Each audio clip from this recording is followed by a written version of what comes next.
Понякога едно малко семенце е достатъчно, за да промени цял свят. Но за да поникне, трябва да бъде видяно, докоснато, споделено.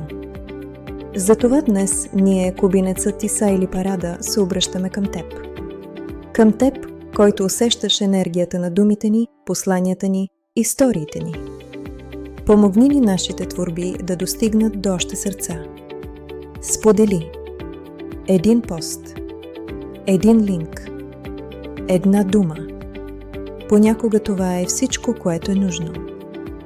Защото всеки наш текст, всяко видео, всяко послание е малко семенце светлина. Но ти си почвата, в която то пониква. Благодарим ти, че ни помагаш да растем. Благодарим ти, че споделяш. Защото благодарение на теб нашият път продължава.